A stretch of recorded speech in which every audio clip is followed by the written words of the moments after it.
Якутия-24 работает в прямом эфире. Это программа «Итоги дня». В студии Влад Давыдов. Смотрите в сегодняшнем выпуске. Прямая линия. Президент Путин сделал несколько важных заявлений по коронавирусу, отвечая на вопросы россиян. У Илтумена новый спикер, кого избрали председателем парламента республики. Стихия бушует, 46 новых природных пожаров обнаружили по республике за минувшие сутки. Ковид-фри зоны в Якутске. Что это такое и какие привилегии будут действовать для вакцинированных? Дары природы. В Якутии установлены сроки сбора ягод и плодов. Президент России в ходе ежегодной прямой линии заявил, что остается противником обязательной вакцинации против COVID-19. Цитата: «Я в свое время говорил о том, что я не поддерживаю обязательную вакцинацию и продолжаю придерживаться этой же точки зрения», сказал президент. Тем не менее, по его словам, предотвратить дальнейшее распространение эпидемии можно только с помощью вакцинации. Сейчас свыше 20 миллионов, по-моему, уже вакцинированы, сказал президент. Как видим, все в порядке, у нас нет таких трагических ситуаций после вакцинации, как, например, после применения там AstraZeneca или Pfizer, сказал глава страны.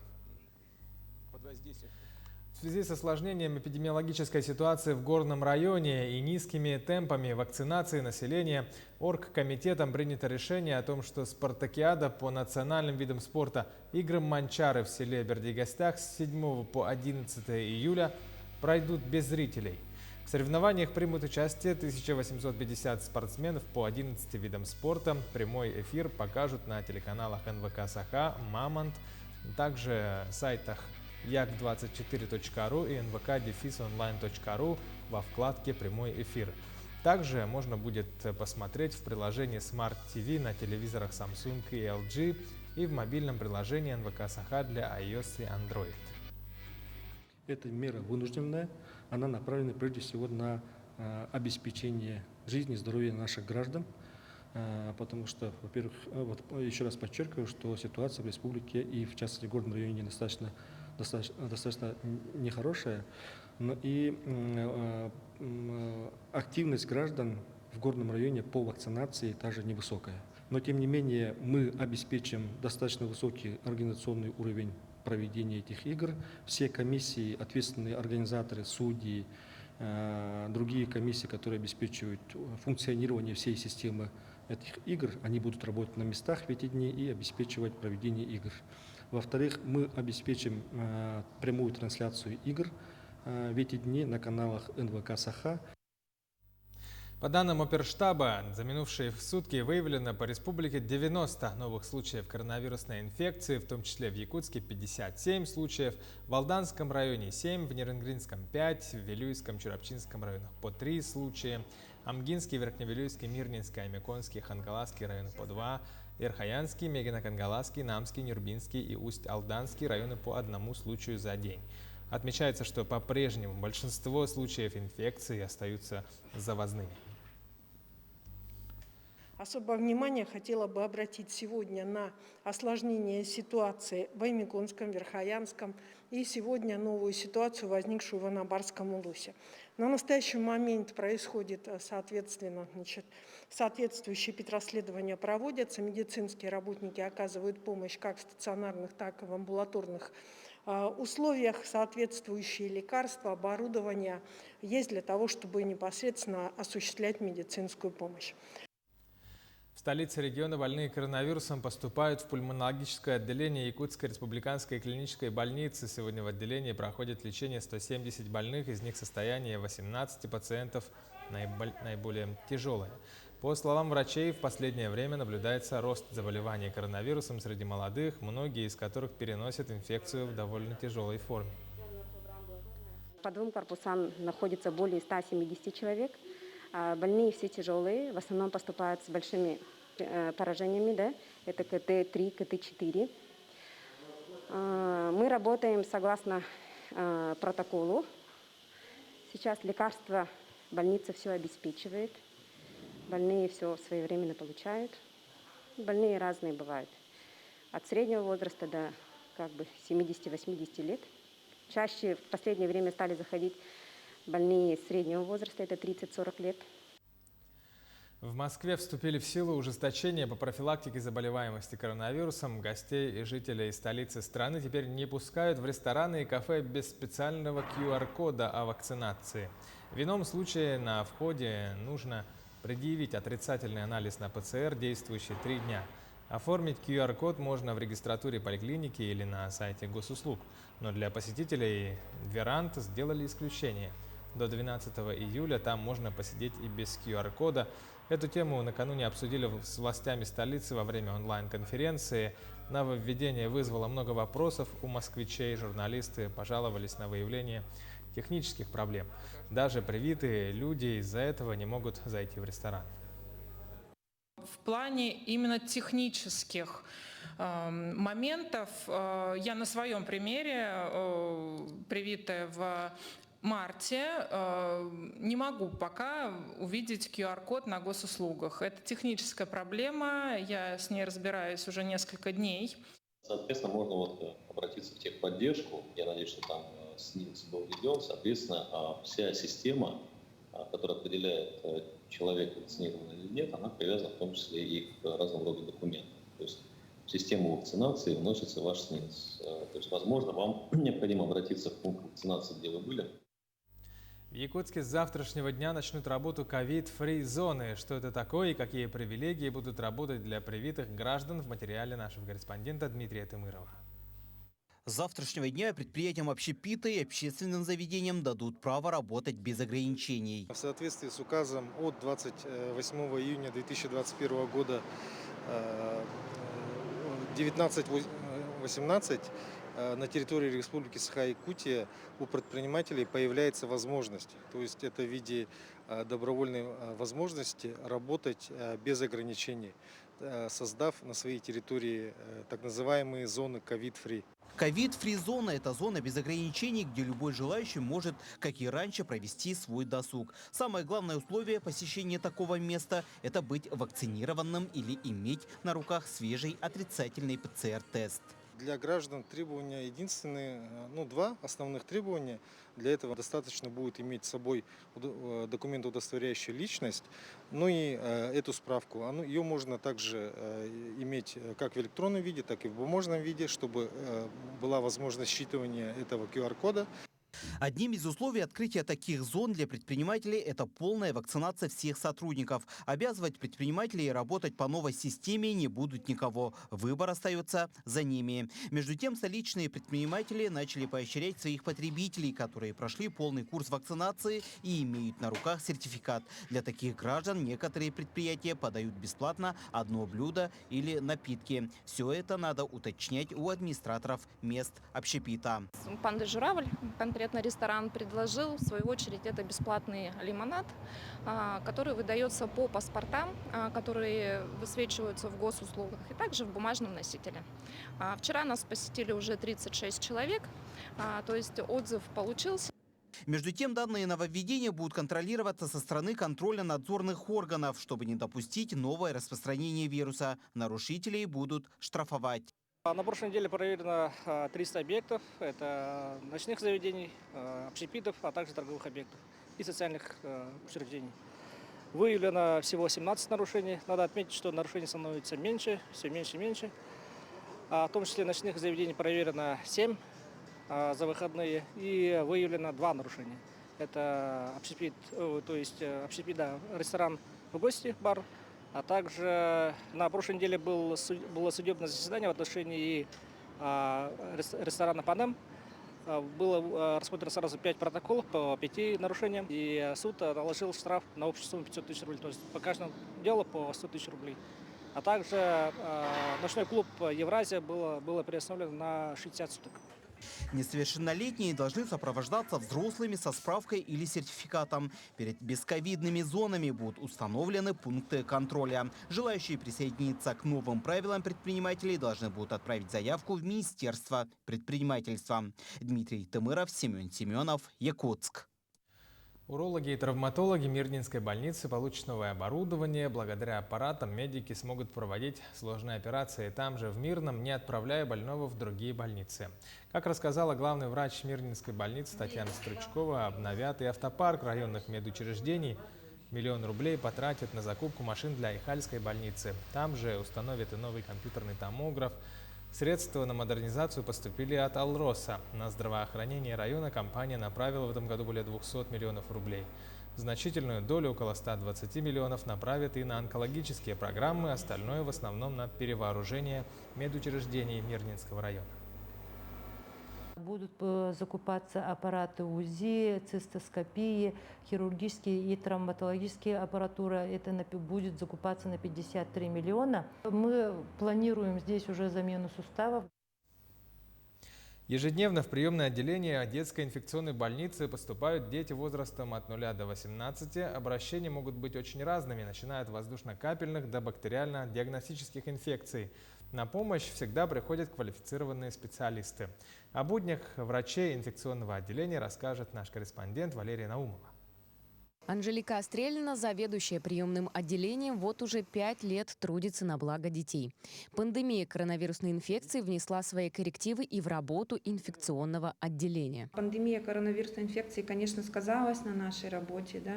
Но мы все равно продолжаем также принимать детей со всеми нашими, да, инфекционными патологиями, продолжаем их лечить, оказывать им всевозможную помощь, чтобы наши дети чтобы выздоравливали скорее и были в дальнейшем здоровы. В пиковые моменты, а это осенний, зимний и весенний период, в отделение обращаются до 50 пациентов в день.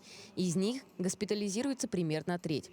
Но начало лета не дает расслабиться педиатрам. Не всегда каникулы могут оставить приятные воспоминания. Но все это может пройти гладко, если соблюдать простые правила. Купаться нужно в водоемах, которые разрешены органами Роспотребнадзора, то есть которые проверены на эпидемиологическую безопасность. Да? То есть мы не купаемся в водоемах, которые могут содержать в себе опасные какие-то бактерии, возбудители. Да? При купании детей надо учить, чтобы они не глотали воду. Да? Потом правильная термическая обработка мяса. В первую очередь, его хранение, да, температурный режим хранения продуктов. В такую жару очень быстро портится пища, особенно которая заправлена различными соусами, майонезами и так далее. Врачи не перестают учиться даже после окончания медицинских вузов. Несмотря на сложное ковидное время, в этом есть свои плюсы, отмечает Анжелика Острелина. Это возможность участвовать в международных конференциях в онлайн-формате у лучших специалистов и поддерживать свои профессиональные знания. К слову, в приемном отделении есть специальный оборудованный кабинет, где ежедневно проводятся семинары. Современное оборудование, если какие-то экстренные ситуации, мы ребенку на месте можем оказать неотложную помощь. Дети – наше будущее, а о будущем нужно заботиться уже в настоящем. Кому, как не врачам-педиатрам, можно доверить эту миссию. Особенно отрадно, когда врач выбирает профессию по любви. Педиатр в первую очередь за то, что мы имеем дело с детьми. Иметь дело с детьми – это очень благодарная такая профессия, потому что дети, они, скажем так, быстро отвечают на лечение, быстрее выздоравливают. Видя то, как ребенок поправляется, нет больше услады, скажем так, для врача. Да? Валерия Наумова, Илья Сыромятников, Якутск. К другим новостям. Сегодня народные депутаты республики на пленарном заседании большинством голосов избрали нового председателя Госсобрания 6-го созыва. Им стал Алексей Еремеев. Голоса в его поддержку отдали 57 человек. Один проголосовал против. На должность спикера кандидатуру Еремеева выдвинула партия «Единая Россия». Ранее пост председателя Госсобрания занимал Петр Гоголев, который вступил в должность председателя Конституционного совета Якутии. Алексей Еремеев поделился ближайшими планами на новом посту. Конечно же, нам нужно здорово потянуться по подготовке проектов законов, проектов постановлений. Это касается всех комитетов, потому что комитет – это основное ядро. Второе – это, конечно же, нам нужно усилить федеральную повестку, потому что мы участвуем сейчас, согласно статистике, где-то на уровне 6% по федеральной повестке. Нам нужно это и увеличить, потому что по наиболее актуальным вопросам, которые касаются жизнедеятельности республики, Государственному собранию Алтумын Республики Саха-Якутия, нам нужно активизироваться. И третье – это нам нужно синхронизировать работу с правительством республики, должны работать консолидированно, конструктивно. 46 новых природных пожаров обнаружили в Якутии за сутки, сообщает авиалесоохрана. Одновременно такое число удалось ликвидировать, а всего на территории региона действует всего 314 возгораний. Борьбу с огнем ведут более 2200 человек и 150 единиц техники. В Горном и Мегино-Кангаласском районах работают специалисты регионального управления МЧС. На территории Мирнинского и Кобяйского районов отработала авиация ведомства. На кромке природных пожаров произведено 39 сбросов и слито 287 тонн воды. Сложная лесопожарная обстановка сохраняется на территории 13 районов. На особом контроле 4 природных пожара. Это усел Ударник, Эльдикан, Телеги. Роспотребнадзор Якутии выявил содержание вредных веществ в воздухе столицы. В частности, отмечается превышение предельно допустимой концентрации диоксида азота. Смог в столице республики вызван действующими лесными пожарами в Горном и Мегино-Кангаласском улусах, а также возле пригородного села Маган. Сегодня, чтобы вызвать искусственные осадки, на территории республики будет работать воздушное судно Ан-26 «Циклон» с подвесным оборудованием «Веер». Обработке подвергнут средние и мощные кучевые облака. Засев активного вещества будет выполняться по ресурсной облачности. В планах и работы по искусственному вызыванию осадков для тушения лесных пожаров с Вилюйской группы улусов, где на сегодняшний день большое количество возгораний. Возгорание неэксплуатируемой емкости водоканала произошло по улице Каландрашвили в столице. На момент прибытия первого пожарного подразделения емкость горела открытым огнем. Привлечены силы и средства МЧС России в количестве 17 человек личного состава и 3 единиц техники. Как уточнили в пресс-службе водоканала, емкость длительное время не эксплуатируется, и сейчас проводится ее демонтаж. Во время работ произошло возгорание гидроизоляционного материала. В данное время пожар полностью ликвидирован.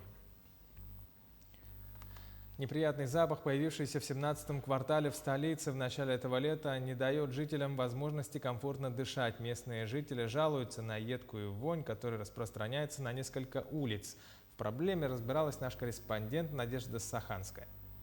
Жители строительного округа города Якутска вот уже не первую неделю страдают от удушливого запаха неизвестного происхождения. Находиться здесь можно только в противогазе. У людей остаются два вопроса: кто в этом виноват и когда закончится это зловоние.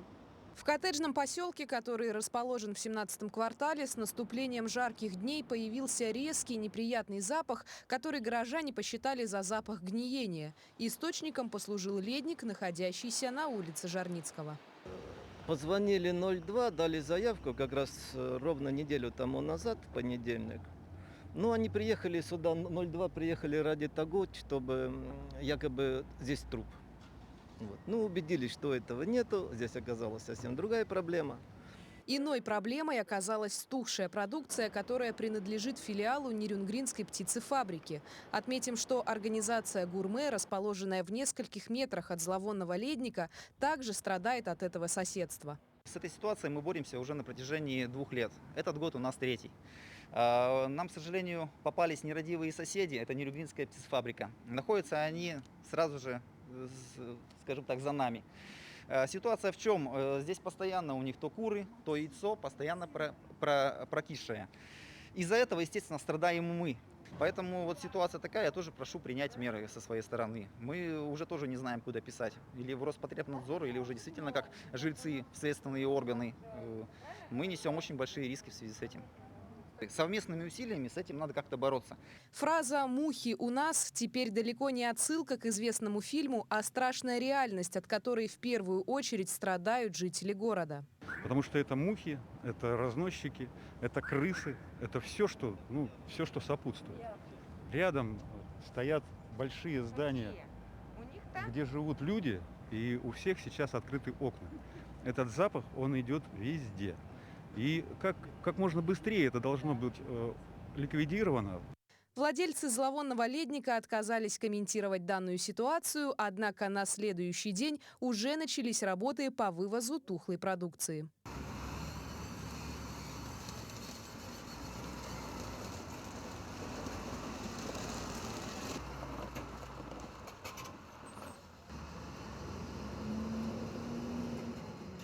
Надо полагать, что санитарная очистка ледникового помещения, отгрузка и дальнейшая утилизация испорченных продуктов завершатся в скорое время. Тогда дышать в строительном округе станет легче. Мы продолжим следить за ситуацией. Надежда Саханская, Павел Пахомов, Семен Семенов, Якутск.